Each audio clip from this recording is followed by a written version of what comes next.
Então, o consumo é uma forma, né, de um comportamento social de diminuir esse abismo, tá? Mas eu queria adentrar um pouquinho na questão que a Letícia falou bastante, da questão da mulher, etc, etc. Eu tendo a discordar um pouquinho, né? Porque a gente pode discordar, Claro. né? Eu falo assim, a mulher... Ela... Eu queria mesmo ver uma opinião contrária. Eu queria. A mulher... Então, as decisões, elas não são tomadas com base na racionalidade clássica. Porque muitas vezes você acaba comprando coisas que você não tem necessidade e você compra devido ao seu sistema 1. Você está tomando decisão rápida. Por exemplo, motivado por outros fatores. Então, nossas limitações de cognição, né, que são influenciadas por aquilo que eles chamam de heurísticas, que são os atalhos mentais, e os vieses, que são influências que a gente sofre, mas a gente não percebe, e a gente acaba tomando, né, decisões por meio de emoções, da nossa construção social e etc. Né? A economia comportamental, ela quebra um pouco esse paradigma e demonstra que não, que os seres humanos não são totalmente racionais e que nós tomamos decisões também motivadas por fatores sociais, cognitivos, e que isso tem impacto nas nossas decisões. Olá pessoal, tudo bem? Então a gente está de volta com o nosso podcast de economia, a visão econômica. Então dessa vez a gente está aqui com a nossa presença ilustre, a brilhantada feminina da professora Laís, da UEMS, da professora Letícia, também da UEMS, ambas economistas. Também é um prazer estar com vocês aqui de novo, e hoje a gente vai dar continuidade ao nosso trabalho do nosso podcast. Sigam a gente no canal, nas nossas redes sociais, porque lá vai ter bastante conteúdo legal para vocês.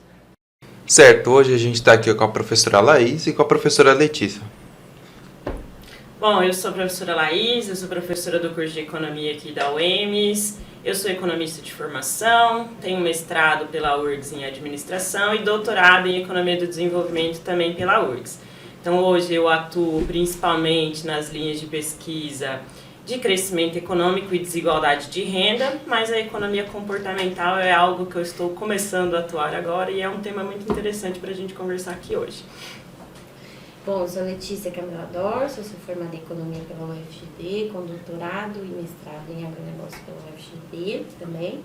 Hoje venho atuando na linha de bioeconomia, mas toda a minha formação foi basicamente em economia comportamental. Trabalhei com uma teoria que era do comportamento planejado e venho trabalhando também com esse tema que é um pouco novo na economia no geral. Aqui no Brasil, no exterior ela está bem avançada, mas já venho trabalhando com essas questões aí há um bom tempinho. Certo. Como vocês conseguiram definir a economia comportamental? Bom, a economia comportamental é a área da ciência econômica que ela vai unir os preceitos, os pressupostos da economia com a psicologia comportamental e também a neurociência.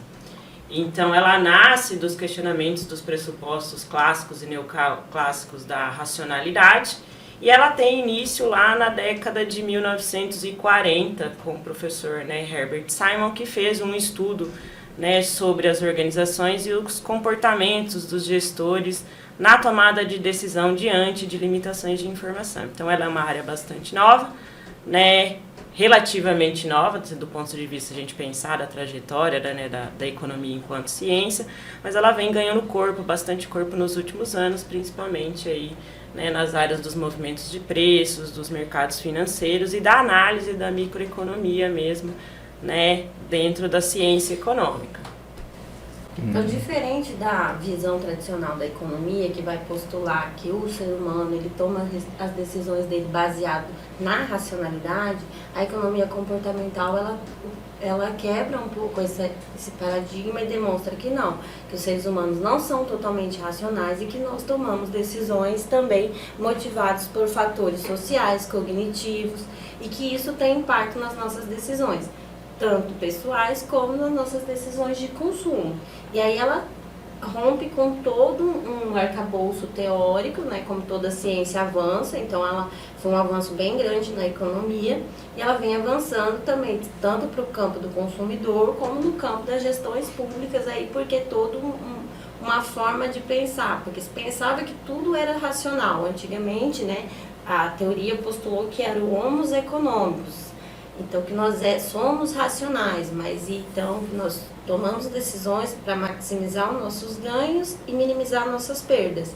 E a economia comportamental, ela rompe um pouco com o primeiro princípio da economia tradicional e ela fala, olha, não é bem assim, nós somos também influenciados por vários outros fatores que a economia comportamental chama de vieses, né? Tem outros vários vieses psicológicos, porque por isso que é a fusão da psicologia com a economia. Então, os psicólogos entram muito forte nessa área econômica e traz todo esse conhecimento e aí surge um novo campo dentro da economia, que é a economia comportamental.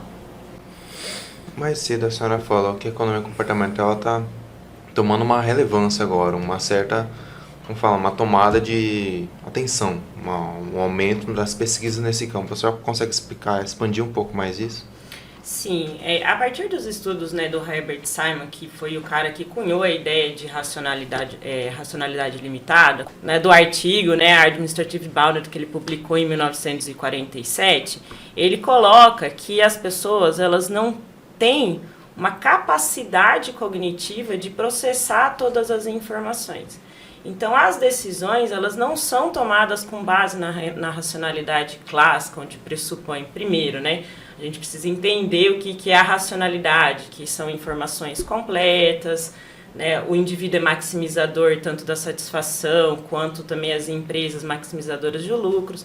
Então, nossas limitações de cognição, né, que são influenciadas por aquilo que eles chamam de heurísticas, que são os atalhos mentais, e os vieses, que são influências que a gente sofre, mas a gente não percebe, e a gente acaba tomando, né, decisões por meio de emoções, da nossa construção social e etc. Né? Então, ele foi ampliando os trabalhos deles a partir da década de 50 e em 1970, 80, entram-se estudos mais sistematizados a partir, né, da ideia de racionalidade limitada, que é o Daniel Kahneman e o Amos Tversky, que são os trabalhos talvez mais conhecidos dentro do campo da economia comportamental. Então, basicamente, né, o Daniel Kahneman coloca que o nosso cérebro ele é operado com dois sistemas, que é o sistema 1, que é o sistema que a gente toma decisões automáticas. Então, se eu perguntar para o Matheus aqui a quanto é 2 mais 2, você vai me responder sem muito esforço. Então, essa é a parte do nosso cérebro que atua de maneira mais preguiçosa, né, assim, então não raciocina, né, de fato, toma por meio de intuitos, hábitos e etc. E a gente tem um sistema 2, que é o sistema que ele chama que é devagar, que o cérebro é acionado diante de situações mais complexas. Então você raciocina mais, então tem estudos não só de experimentos comportamentais, mas estudos de neurociência. Então quando você está mais concentrado, que você ativa o seu sistema 2, a sua pupila dilata, você tem um intuito de concentração e etc. E a economia comportamental, ela foi se consolidando porque a comunidade acadêmica da economia reconheceu isso por meio da entrega de prêmios Nobel. Então, o Simon ganhou o prêmio Nobel em 1978, o Daniel Kahneman, né, ganhou o prêmio Nobel em 2002, a partir da década de 90, né, a partir dos anos 2000, esses estudos foram se ampliando, não só para o comportamento do indivíduo, mas para as políticas públicas, o estudo dos mercados financeiros. Então, o Robert Shiller ganhou o Nobel dentro dessa área com o estudo do movimento dos preços dos mercados financeiros em 2013 e recentemente, né, em 2017, o Richard Thaler, que trabalha com os nudges em economia comportamental, também ganhou o prêmio Nobel. Então, esse estudo ele vem se consolidando ao longo do tempo e hoje ele representa quase como se fosse a fronteira do pensamento dentro da ciência econômica. Nossa. Não, certo, sabe? Mais cedo a professora Sônia falou sobre como a economia comportamental pode afetar tanto o consumidor quanto as empresas em si. A senhora consegue expandir mais a parte do consumidor, como isso afeta o nosso cotidiano? Como ela vai afetar nossas escolhas mais de consumo na prática, assim? Como então? Nós temos uma racionalidade limitada. O nosso sistema é o sistema 1 e o sistema 2. O sistema 1 são as decisões que a gente toma de forma automática. Aquela decisão que você entra dentro do carro, você não vai pensar. Você vai puxar o cinto, você vai dirigir, você não está pensando. O sistema 2 é aquilo quando você está aprendendo, né? Que é um pensamento mais analítico. Então, o que acontece? Nós, devido a esses vieses do sistema 1 e o sistema 2, na maioria do tempo, todas as decisões que nós estamos tomando, é o Sistema 1 que está tomando a decisão por nós. Então, no campo do consumismo, do consumo mesmo, então vem as compras por impulso. Porque muitas vezes você acaba comprando coisas que você não tem necessidade e você compra devido ao seu Sistema 1. Você está tomando decisão rápida. Por exemplo, motivado por outros fatores. Então, no sentido do comportamento do consumidor, é muito influenciado, porque o consumismo ou as compras por impulso não é uma coisa boa, porque você vai estar acabando gastando um recurso financeiro não de uma forma tão eficiente, porque você está comprando uma coisa que não tem necessidade, não teria, por conta desses gatilhos mentais que você tem. Então, existem vários vieses que nós somos afetados por eles inconscientemente, porque é o nosso Sistema 1 tomando as decisões nossas. Porque como nós não somos pessoas totalmente racionais, e nós não somos, nós tomamos N decisões no dia a dia, por mais que...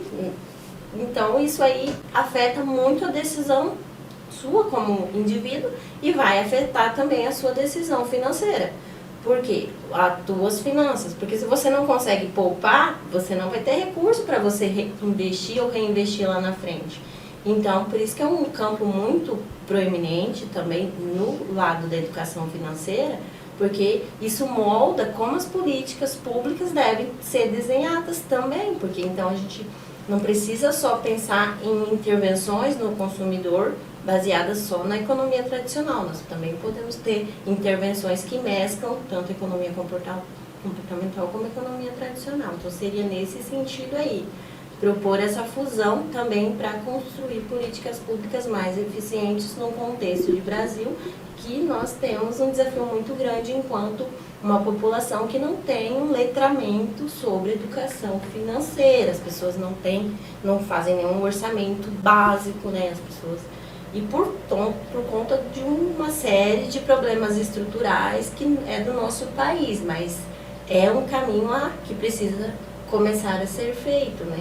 Por conta de N motivos aí que vocês estão discutindo no podcast de vocês e mais pra frente, do endividamento, e BBB, bababá. Então, como é que a gente vai investir se nós somos uma população totalmente endividada? Então, né? Não seria nesse sentido aí. Existem vários vieses que existem e que nos prejudicam no dia a dia. Obrigado a todos pela companhia. A gente acabou de terminar de falar sobre economia comportamental, na presença da professora Leis e da professora Letícia. Não esqueçam de seguir a gente nas redes sociais e esperem pela próxima temporada. Muito obrigado.